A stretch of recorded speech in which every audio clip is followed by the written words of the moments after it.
We are Hello. live. Hey, So let's do it.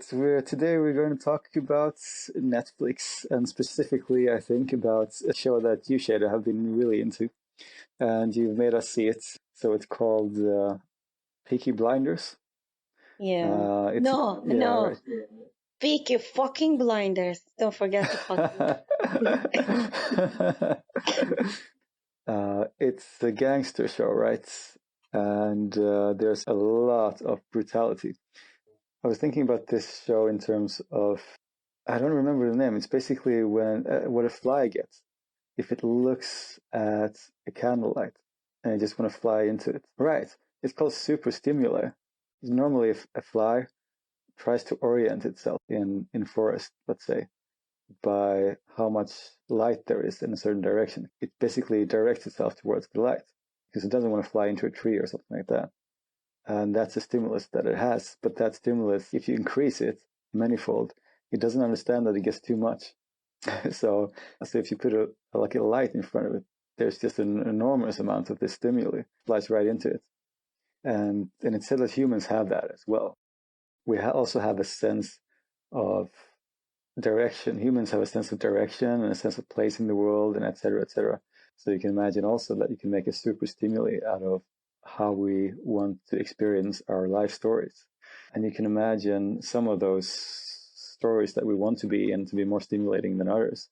And that's, I think, what these people are trying to do when they're trying to create these stories. See, the thing is with this show, that I thought, I'm not going to like this. And Shada's going to probably kill me for it, but I'm not going to like it. But then what happened was it became extraordinarily brutal. There was so much violence. There was something on that was like, oh, this is kind of interesting now. yeah, it's a really, really violent show, I have to say. I can't watch so many episodes at a time. I need to watch something cheerful after. I don't know if Sweden has any mafias, or is there any mafias in Iceland? Do you guys have any? Yeah, definitely. I have to say, I find it almost cute that that Iceland has mafia. Do you have or not? I have no idea. Probably there is a gang of people doing stuff, but I wouldn't go so far as calling it mafia. No. Okay. So there is no real sort of organized. No, I mean, even if there is any, I bet that like they are solving their problems like with fika and coffee, and they're just like sitting and talking about it, like so nice and stuff, like not killing anybody. I'm not so sure about that though. You know what happened to me? I visited a family in a Black Sea area, and I was thinking that like this family are just like a normal family. They are just like totally normal. They took me from the airport and they take me to their restaurant, which is top of the mountain. And I was like, okay, it's a cool place. And I was kindly asking them, okay, is there anyone is actually like coming to this far to eat at your restaurant? Because yes, okay, the nature is so beautiful, but it's kind of not, it shouldn't be worth that much. And he said to me that like, no, this is not a place where the customers, this is a place where we are meeting. And I didn't understand that. I was just like, okay. And then suddenly everything started to be more clear when we were at breakfast. But because they prepare a breakfast, they invited me, and I was sitting and eating with 7 men. They put their gowns on the table and they started to eat their eggs like as it's normal and stuff. That was weird for me. It was just like, okay, guns. Okay, let's see what's going to happen next. And then when they were starting to eat their like normal breakfast with the eggs and with everything and stuff, they started to talk about who are they going to beat. Like, because I don't know, the guy didn't pay something to the other guy or something. This was the breakfast topic. And I was so tired. It was like for me like the early of the morning, and I was really tired, and I was just trying to wake up, and then I just suddenly listen what they are talking, and then I started to laugh at them, and they just like look at me like, what? Why are you laughing? And I said, you know what? This is the most weird breakfast conversation that I'm having in my life, that we are actually talking about who are going to be beat. And they started to laugh. They just like, oh, it's like, yeah, this is like our normal day. We are starting the day like this day and this stuff. Right. For them, this is normal.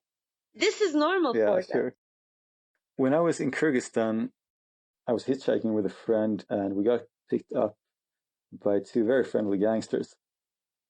Friendly gangsters. Yeah, it was kind of funny that you can even say that, but yeah, they were very friendly, and they were gangsters. But it was a weird thing. Like, they showed us around. They even bought us some food, really nice, and then they showed us some chicken fighting, which is also like a very strange thing for a Scandinavian to see, because we're very sort of pro animal rights. And they're trying to be friendly to you, showing you like chicken fights, which is kind of a brutal thing, right? And they were telling a funny story as well, because they used to pick up tourists. They thought that was fun and interesting to meet people from other places in the world and just talk to them. So they'd pick up an American ones as well. And that had really gone crazy, because they had taken him to show the village, just as they did us. But apparently when they'd gotten to one of their friends' places, that friend had been shooting his gun just for fun. Just standing in his backyard shooting his gun. And this American guy got really scared, because he thought that they were kidnapping him. And that they were shooting the gun to scare him. And that wasn't the case. But apparently he was kind of bad at Kyrgyz and at Russian, and they were kind of bad at English. And so they were trying to explain to him, without putting the gun away, that he was free to go and there was no problem, etc., etc. And he didn't really get it. He thought, he was like, no, but let me go. And they were like, yeah, of course you can go. You're not kidnapped.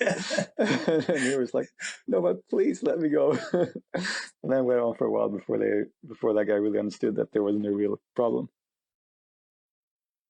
Violence is a big thing in human societies, isn't it? It is. It's always going to be like that, because it's so beautiful. You are showing something out. You are showing your anger, and people love to watch it, because they don't have any chance to show their violence that much in today's world. Didn't you feel yourself like you are badass when you are hanging out with them? Not really, no. I was almost gonna ask them, like, can you give me a gun? Just wanna carry one. Can I just carry one gun with me? Can you please? I would just like carry it, just because, like, yeah, bitch, look at my gun. Like, hey, can you check my baby? Like, your baby. My baby. Jenna, I am very glad you don't have a gun. No, I'm joking. Of course, I'm not saying that like the guns are good, but they are not. But I don't know. Is that next on the list? No. Are you getting a gun license? No, I wouldn't do that. In a case that, like, if there are zombies and stuff, maybe I would love to. But not like yeah. No, but like, imagine that right now we are talking about zombies and stuff, and imagine that like tomorrow there are real zombies that like we can actually see outside. They are eating us and stuff. And imagine that like one smart zombie is just coming out and saying that, don't kill us. We are alive things too. Why are you doing this and stuff? Probably in that case, Swedish people will be the guys that like protect the zombies, and the rest of the world will be just like, kill them. Yeah, probably, right? Well, no, we have a lot of, come on, we have one of the few real Nazi parties in the world. So, I mean, come on. I don't think Sweden is as non-violent as our reputation maybe seems to be. No, they are not. No. Not anymore. Still, maybe on a mainstream level, though. On a mainstream level, maybe you're right. On a mainstream level, we would let the zombies live. Definitely. But can I ask two of you a question? That is like, as two Scandinavian guys, you are living one of the most depressed side of the world, and it's not your choice. You just got this by the nature of the right of the birth and stuff. Right. But still, Some people get violence, we get depression, right? no. This is important because like imagine that like you are in a dark mood, but even in you're in that dark mood, you're not choosing to attack. You are choosing something else, which people, instead of killing each other, they are killing themselves most of the time in that area, like Right, suicidal that's stuff. true. Yeah, this is true. Instead of showing Yeah, it's that true. I anger know. to the outside, you're showing this anger inside. And if you look at, I mean, I don't know, maybe I'm also thinking like this way too much, but weather is fucking affecting everyone. Sweden, Nordic countries, that area is always like, oh, instead of harming other people, I'm gonna harm myself. I'm gonna do this to myself instead of doing. And at the same time, it is funny because like, come on, you are the Vikings. And how did you come to this point, becoming that much violent and becoming this much nice, not happy, but when it like always lagom? How did you come to this point? I don't know if they were necessarily so violent. I think they were much more of an. They were very opportunists. They saw an opportunity and they used it, and I think that's what's happening today.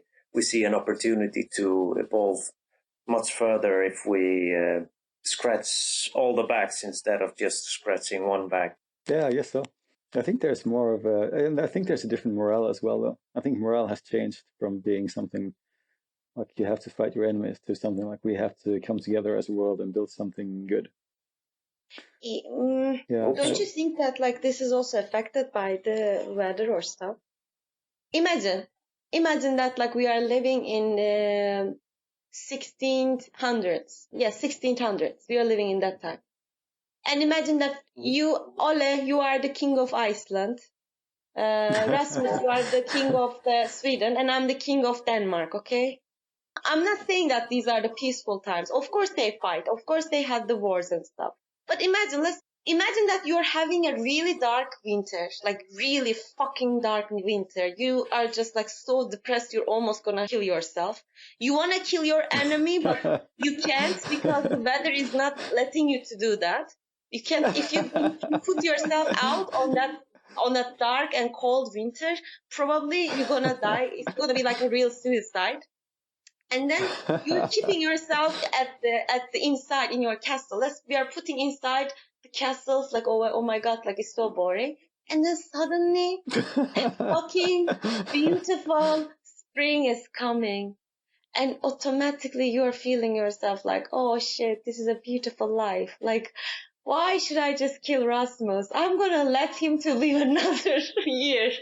Then the next year I'm gonna kill him. Or why should I kill Ole? Like, let's. This is also, I don't know, but this is also wonder or not related with that. So whether I think it stopped for people to fight.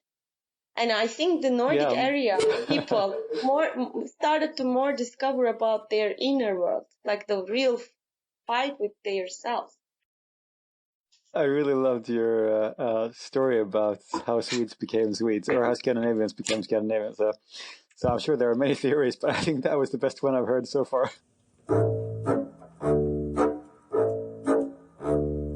Okay, I think that's a nice spot to end. Okay, Heido. Let's say it Heido. Heido.